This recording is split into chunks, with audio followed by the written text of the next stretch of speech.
Video de Treeline, atención, atención con esto, el mayor experto en fugarse de la cárcel. Video que tenemos que ver porque hace bastante que estamos reaccionando a él. Y miren esta miniatura, miren lo que es esta miniatura, cómo hizo este tipo para salir de este hueco tan chiquito. Qué pregunta tan rara que estoy haciendo, en realidad suena un poco rara más si cerrás los ojos. Pero no estamos haciendo eso, estamos viendo acá una prisión, un tipo saliendo, parece... un sorete. A ver, el mayor experto en fugarse de la cárcel. Me interesa, me interesa. Aparte, es un video de hace 2 años, ¿eh? Es un video de hace 2 años. Bueno, vamos para allá, vamos a ver esto, vamos a ver esto. No, vamos, ok, 1080. Sacamos anotaciones y vamos para ahí. Vamos ahí. No era sencillo mantener encerrado a Shiratori. No era el tipo de persona que aceptara fácilmente su condena. Algo que no se le puede reprochar porque al fin y al cabo le condenaron por un crimen que no cometió. Le forzaron y le torturaron para que confesara un asesinato del que ni había oído hablar. Al principio resistió, pero una vez alcanzado su límite les dijo lo que querían oír. Shiratori soportó durante meses palizas por parte de los guardias, a sus ojos merecidas ya que para ellos no era más que un asesino. Asqueado de ese trato decidió escapar. No era sencillo, pero vio una oportunidad a las 5:30 de la mañana. A esa hora los guardias desaparecían 15 minutos más o menos. Pero no era suficiente, necesitaba algo con lo que poder abrir la cerradura. Vio que durante el aseo algunos cubos tenían trozos de metal que podían ser arrancados sin que se notara. Con esa pequeña pieza ya tenía todo lo necesario. Fingió dormirse y esperó a que fuera la hora. Cuando los guardias regresaron, vieron que su futón parecía más pequeño. Le gritaron que se despertara, pero no se movía. Entraron y Shiratori no estaba. Wow. Se escondió en las montañas durante 2 días. Pará, o sea, el chabón agarró la parte, o sea, el metalcito ese y con eso pudo abrir la cerradura. Yo creo que es esa la conexión que uno tiene que hacer. Es que, ¿quién era Jaimon, el hijo de puta? Pasar el tiempo para que dejaran de buscarle, al menos de manera tan exhaustiva. 2 días. Y Shiratori no estaba.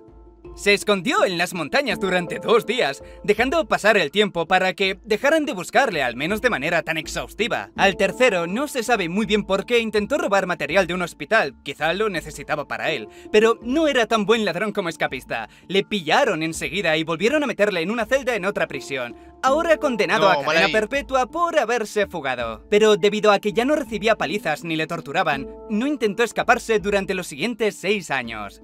A medida que el tiempo pasaba y la segunda... 6 años, boludo. Por un crimen que no cometió. Pobre chabón. Oiga, te digo, espero que el final de esta historia termine con una compensación para esta persona. Ojalá, no lo sé, no es la primera vez que escucho esto. La Guerra Mundial comenzaba. Japón movió a muchos prisioneros de un lugar para otro. ¿Cómo? Y no intentó escaparse durante los siguientes 6 años. A medida que el tiempo pasaba y la Segunda Guerra Mundial comenzaba, Japón movió a muchos prisioneros de un lugar para otro. Para Shiratori aquello supuso el fin de su tranquilidad. Le mandaron a la cárcel de Akita, a una celda muy pequeña, donde el sol no entraba a ninguna hora del día y donde el frío desmoralizaba incluso a los guardias. Viéndose de nuevo en una situación tan desagradable, Shiratori decidió escaparse otra vez. Se cuenta que incluso se lo advirtió a un guardia, pero si lo hizo no le tomaron en serio. Quizá pensaron que sería imposible, ya que aumentaron la seguridad y nadie se había escapado de esa celda anteriormente. Pero no estamos hablando de un cualquiera. Mal. Así, un día, mientras el resto de los guardias no informaban anomalías, uno de ellos vino corriendo para decir que Shiratori se había escapado. Parecía imposible, fueron corriendo a su celda y la puerta estaba cerrada, pero sus esposas estaban en el suelo, rotas por la mitad, y además caían gotas de lluvia dentro de la celda. Al entrar comprendieron al momento que había pasado, un error que no muchas personas podrían haber aprovechado. Había escapado por arriba. En una investigación a fondo vieron que el tragaluz estaba dañado. La celda se inspeccionaba a diario, pero no el tragaluz porque estaba en el techo a una distancia de 3 metros. Al final, tantos años sin mantenimiento pudrieron la madera. Poco a poco, mientras nadie le veía, subía y rompía los bordes. Nadie podía darse cuenta por más veces que inspeccionaran la celda. En cuanto a cómo pudo romper las esposas, es sencillo. Aunque es cierto que se cuenta que Shiratori tenía mucha fuerza, era una época en que no ponían especial interés en que fueran resistentes. Aún así, escaló 3 metros de pared lisa. Pará, pero, o sea, el chabón estaba dentro de su celda con esposas puestas. O sea, en esa prisión las esposas te la dejaban puestas. O por ahí no presté atención a una parte de la historia, del por qué tenía las esposas puestas dentro de su propio calabozo. Apoyando los pies desnudos, fueran resistentes. Aún así, escaló 3 metros de pared lisa, apoyando los pies desnudos y las manos contra la pared. Wow. La lluvia fue útil, porque ocultó el sonido de los golpes a la madera, del sonido en el tejado y de su caída al otro lado. Finalmente, el último muro de 5 metros lo escaló ayudándose de un tronco que había cerca. Por supuesto, al igual que el primero, conocía perfectamente la rutina de todos los guardias. Sabía desde hacía tiempo que podía escaparse, pero tenía que esperar al momento oportuno. A un día muy lluvioso. Claro, Esta boludo. parte de la historia es un poco extraña. En esta ocasión, no le atraparon. De algún modo... Me hace acordar a la película esa, creo que se llamaba Sueños de Libertad. También la de un chabón que creo que estaba preso injustamente y logra escaparse, pero aprovecha un día de lluvia para lograr terminar su cometido. Que en sí había pasado años sacando piedritas de su celda, haciendo un túnel. Y las piedras se las ponía dentro de su pantalón, del jean, digamos así, las escondía cerca del talón y después las tiraba en el patio. Hizo ese trabajo de hormiga, tipo, no sé por cuántos años y logra después escaparse. Es una película bastante conocida. Está buena, está buena. ¿Se entregó? Estuvo 3 meses. ¿Cómo? En esta ocasión no le atraparon. ¿De algún modo se entregó? Estuvo 3 meses desaparecido. 3 meses que invirtió en llegar a Tokio andando. Su plan era contactar con el jefe Kobayashi, creyendo que entendería el motivo de su fuga, pasar frío, hambre, el maltrato en general. Kobayashi fue uno de los guardias que mejor lo había tratado y parecía preocupado por él. Sí que le comprendió, pero ahora era el turno de Shiratori comprender que como guardia tenía el deber de devolverle a prisión. Y Para claro. colmo, no solo se sintió traicionado, sino que lo enviaron a un lugar peor, a la cárcel de Abashiri, donde el concepto de frío cambió por... Pero qué idea estúpida. Debe ser que pensó de esa forma por su educación, tal vez. Pero qué chabón. ¿Por qué hizo eso? Se re equivocó. Era obvio que no iba a protegerlo y no lo iba a entregar. O sea, obvio que lo iba a entregar. Qué chabón. por completo. Ahora, frustrado y cabreado, se entiende que fuera poco amigable con los guardias. Les desafiaba siempre que podía, se quitaba las esposas delante de ellos para hacerles saber que volvería a escaparse. Y aun cuando le ataron los pies y las manos por detrás con unas esposas más gruesas y pesadas, les gritó que daba igual porque volvería a hacerlo. Solo palabras, pensaron. Tendrían que haberle escuchado, se le daba muy bien. Se escuchó un ruido fuerte y una sombra en lo alto de la prisión que desapareció en un momento. Tanta confianza tenían en sus medidas de seguridad que no pensaron en una fuga hasta que alguien gritó ¡Se está escapando! Otra vez. Esta fue su fuga más impresionante, no solo por saber cómo se quitó las esposas, sino cómo salió por la puerta, que solo tenía una pequeña ventana por abajo que usaban para pasarle la comida, sabiendo que esta vez no forzó la cerradura. El error que cometieron fue darle una comida salada. Sopa de miso. Durante meses, como podía, vertía pequeñas cantidades de sopa de miso en las juntas. Recordemos que tenía las manos atadas a la espalda, ya puedes imaginarte la dificultad. La oxidación causada por la sal tardó mucho en aparecer, pero con paciencia pudo deshacerse de las esposas, e hizo lo mismo con los tornillos del hueco de la puerta. Con ello lograría ensancharlo un poco más, lo suficiente para que alguien que podía dislocarse varias articulaciones pasara a través de él. Algo así, solo que por un hueco más estrecho. Ya estando al otro lado, trepó por los cables, rompió una ventana y salió por la parte de arriba. Esta es la recreación que se hizo en la cárcel de Abashiri, ahora convertido en museo.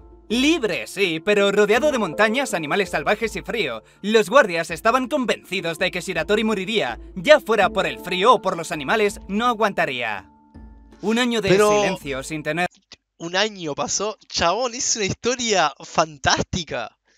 Realmente tendría que hacerse una película, una serie de esto, tranquilamente. O sea, sería un éxito. Es fantástica esta historia. Noticias de él daba a entender que tenían razón, que había muerto. Se habrá hecho igual. Normalmente habría sido así, pero no estamos hablando de una persona corriente. Resulta que es cierto que Shiratori no salió de aquellas montañas heladas, pero no porque hubiera muerto, sino porque vivía en ellas. Se refugió en una antigua mina, comía lo que la naturaleza le ofrecía, cangrejos del río, conejos, frutas varias. Así estuvo 2 años, y podría haber pasado el resto de su vida así, pero sintió curiosidad por saber cómo iba la guerra. Japón había perdido y había sido ocupada por Estados Unidos. Sintió que aquella noticia le permitiría regresar con su mujer. Estarían tan ocupados con ese asunto que se olvidarían de él. Sin tener en cuenta si su razonamiento fue correcto o no, ocurrió algo. Durante su viaje intentó robar tomates de una granja y el granjero le vio. La pelea por aquellos tomates se les fue de las manos y en un movimiento mal calculado, Shiratori mató al granjero. Por más que dijera que fue en defensa propia, no le escucharon. Estaban hartos del famoso Yoshie Shiratori. Querían cortar el problema de raíz y le condenaron a muerte. Mientras tanto, le enviaron a la cárcel de Sapporo. Ya no se fiaban. La celda se inspeccionó. A ver, mató a alguien. Ya mató a alguien. Ya eso pone en duda de que la primera vez que mató, si... la primera vez que mató. Digamos, acá se le acusaba de matar a alguien por segunda vez. La primera vez supuestamente fue un error, él era inocente. Ahora que él ya mató a alguien, no sé si realmente era inocente de la primera vez. Eso digo. Pero también no conozco de por qué, cómo ocurrieron los hechos, ¿no? Habría que ver, investigar un poco más. Y se revisó para que no pudiera escapar ni por los huecos de la puerta ni el techo. Tal nivel de seguridad tenía que no hacía falta esposarle. Además, por si acaso, varios guardias vigilaban su puerta 24 horas. Hasta la pija, chaval. Ante la visión de no poder escapar, se deprimió. Los guardias lo notaron triste. Miraba el techo continuamente como tratando de encontrar una salida, pero revisaban el techo con frecuencia por si había encontrado algo. Cada vez le costaba más y más levantarse de la cama hasta que un día decidió no levantarse por mucho que le gritasen. Claro está, los guardias no iban a permitirle esa rebeldía. Entraron apuntándole con el arma y gritándole, pero fue imposible levantarle. Porque ya no estaba. No puede ser. Es una locura, ¿ahora qué? ¿Puede atravesar paredes? Pues en parte... sí. Estaban tan paranoicos con los anteriores métodos de escape, forzar la cerradura, salir por el hueco de la puerta, el techo, que no prestaron atención al suelo, hecho de madera y construido sobre tierra. Es verdad que había guardias vigilándole en todo momento, pero estaban al otro lado de la puerta, solo siendo capaz de verle a través de un hueco bastante estrecho, y de noche, sin luz, no podían ver gran cosa. No estaba deprimido, fingió para que pensaran que era normal que durmiera tanto, de ese modo tenía más tiempo para acabar. Dada la particular construcción, el suelo de madera se separaba de la tierra varios centímetros, lo que era ideal para ocultar la tierra restante. De esta manera, por cuarta y última vez, Shiratori logró escaparse. Aunque... no, aunque lo que pase después, lo hayan ejecutado o cómo termine esta historia, es una de las mejores historias que he escuchado en mi vida, ¿eh? Shigatori era Sape, chabón. No hubo más fugas, pero sí volvió a prisión un año después, y esta vez porque él quiso. Se cuenta que mientras estaba sentado descansando, un policía se sentó a su lado, pero no le reconoció. Comenzaron a hablar y en un momento dado el policía le ofreció un cigarro. Un cigarro en 1948 en Japón era un lujo, y que se lo ofreciera sin más le pareció el mayor gesto bondadoso que había recibido en mucho tiempo. Gracias a eso se entregó, le dijo su nombre completo. Cierto es que también cambió su suerte. Le quitaron la pena de muerte al comprender que fue en defensa propia. Tuvieron en cuenta que aunque se fugó 4 veces... Ok, fue en defensa propia. El que sí murió, ¿no? Digamos, la persona que mató. Igual habría que ver, ¿no? Cómo fue todo. Nunca lastimó a ningún guardia, y lo hacía debido al maltrato que sufría. Aquello supuso una sentencia de 20 años. Lo trasladaron a Tokio. Allí se olvidó del frío y los guardias lo trataron bien. Por aquel entonces se convirtió en una especie de antihéroe. Ya no quería fugarse, sí. Estaba contento con haber sido escuchado, contento de ser tratado con respeto. Cumplió su condena sin dar problemas y finalmente salió de la cárcel, esta vez para no volver. ¡Qué bueno! Terminó bien al final. Terminó bien. O sea, lo curioso de esta historia es que él nunca tal vez tendría que haber ido a la cárcel, porque según parece era inocente. Sin embargo, todo lo que logró dentro de la cárcel y esos lugares tan tétricos y solitarios fue increíble. Así que, no sé, su destino era evidentemente vivir toda esa travesía, ¿no? Guardia, se da la vuelta. Shiratori, Shiratori. Bueno, te me cuidas. Guardia, se descuida 0,01 microsegundos. Shiratori, te me regalaste, bro. Verdad, boludo. Digno de una película, lo tiene todo: amor, acción, moraleja y hasta te encariñas con el protagonista. Exactamente, Muy bueno, me encantó. Me estaba olvidando ponerle el like al Triline, que Triline siempre se lo merece, porque es un grande.